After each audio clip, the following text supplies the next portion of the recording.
Let us use Politico to describe a setup that already seems super boring.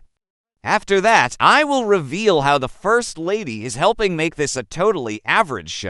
With a side of vicious. A classic Washington mashup of pomp, media, and power brokers will test the tension between the Fourth Estate and the White House tonight. At the Waldorf Astoria, formerly the Trump International Hotel, the White House Correspondents' Dinner 2.0 will feature less glitz, fewer people, and no red carpet. In their place, tighter security, heightened tension, and a press corps still absorbing the Trump administration's latest clash with journalists, though the temperature turned down a peg yesterday after the Justice Department dropped its effort to subpoena New York Times reporters. The original dinner was expected to draw roughly 2,600 guests to the Washington Hilton. Tonight's version will host about 700. One member of the White House Correspondents' Association leadership team said the smaller gathering will feel more intimate. But, it'll also be harder to escape the tension. Fewer reporters are attending partly because the late July date collides with vacations, weddings, and family commitments. I would go if I were in town, but I don't know. It's just exhausting. One White House reporter told Playbook. Others were less enthused.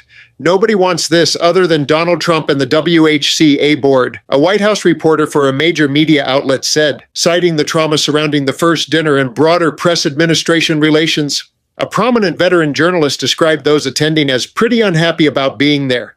There's tension and unease in the press ranks over Trump's repeated attacks on the media. The journalist said, Trump will confront some of that work directly.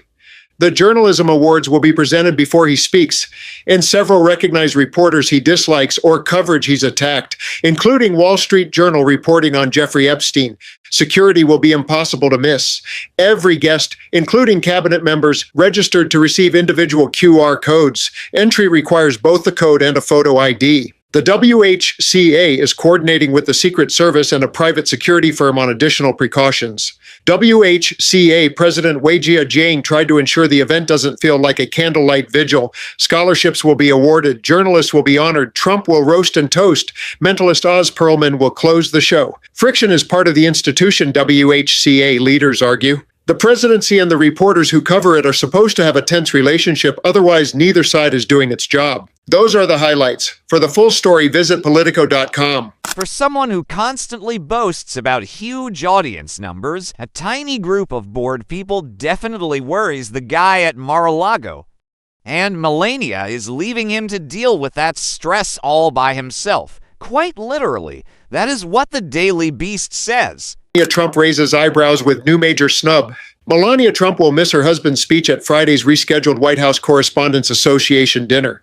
The First Lady is one of several key mega no-shows at the event, which is taking place after an armed suspect stormed the original dinner at the Washington Hilton in April in an alleged assassination attempt against President Trump. As well as Melania Trump, Vice President J.D. Vance and Secretary of State Marco Rubio will also not attend Friday's dinner, despite all three being present for the April event.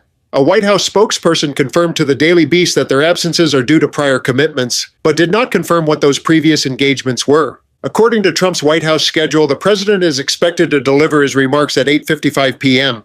Trump, 80, will take the podium to deliver the speech he was unable to make in April. That initial revenge speech was expected to roast the media and to target publications Trump has accused of writing negatively about his administration and his ongoing war with Iran. Hundreds of former journalists and press freedom groups sent a letter to the WHCA ahead of Friday's dinner, urging them to forcefully stand up for the freedom of the press in front of the president and call out the Trump administration's attacks on free speech. That has included threatening to revoke broadcasters' licenses and attempting to subpoena New York Times reporters over coverage of his newly gifted Air Force One jet. We urge the WHCA to condemn the administration's actions from the podium and pledge to fight all attempts by his administration to undermine this core pillar of a functioning democracy, the letter read. Those are the highlights. For the full story, visit dailybeast.com. Remember any moment when Michelle Obama failed to back her husband, or when Joe Biden missed a major Washington, D.C. event? Absolutely not. Melania always pretends to care about Donald, but at times she just gives up. Honestly, her distant bond with him feels just as random as Stormy Daniels' quick connection with him.